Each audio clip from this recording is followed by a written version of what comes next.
Palestina 2026 pertarungan antara Board of Peace dan City of London. Rekonstruksi Palestina bukan soal kemanusiaan. Ini perang dua sistem dunia. Kalian mau Palestina merdeka atau cuma jadi budak utang baru?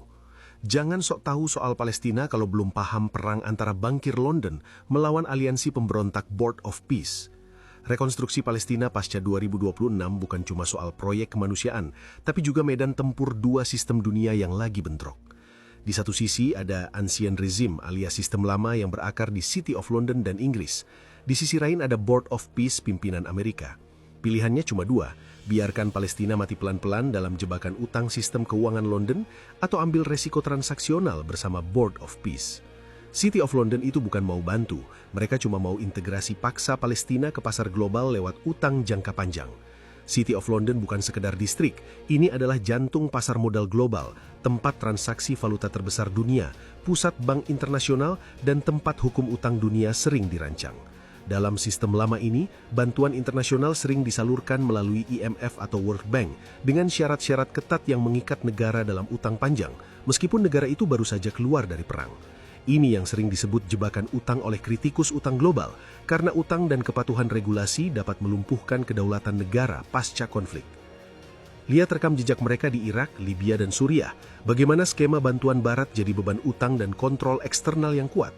Negaranya hancur, tapi asetnya dibekukan di Bank London atas nama kepatuhan birokrasi.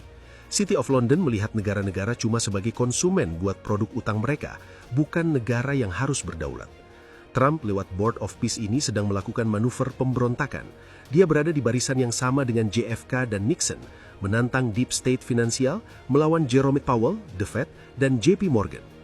Board of Peace memotong jalur birokrasi PBB yang lambat dan sistem perbankan transatlantik yang dikontrol City of London. Aliansi ini pakai model pay to play, modal tunai dari negara kaya seperti Saudi Arabia, Qatar, UEA, dikumpulkan buat likuiditas instan. Nah, buat kalian yang masih nyinyir nyalahin Prabowo karena bawa Indonesia masuk Board of Peace, minimal baca dulu aturannya. Banyak influencer dangkal bilang Indonesia buang-buang duit bayar iuran. Pemikiran dangkal. Iuran $1 miliar itu untuk anggota permanen. Indonesia masuk sebagai anggota sementara. Kita nggak bayar, tapi kita punya kursi di meja pengambil keputusan. Kalau kita cuma nunggu PBB atau skema Inggris, itu sama aja membiarkan Palestina hancur dalam penantian birokrasi dan jeratan utang City of London. Sadar nggak, kalau kalian nolak Board of Peace, kalian itu sebenarnya sedang membela elit global City of London. Kalian membiarkan Palestina tumbuh dengan rantai utang abadi.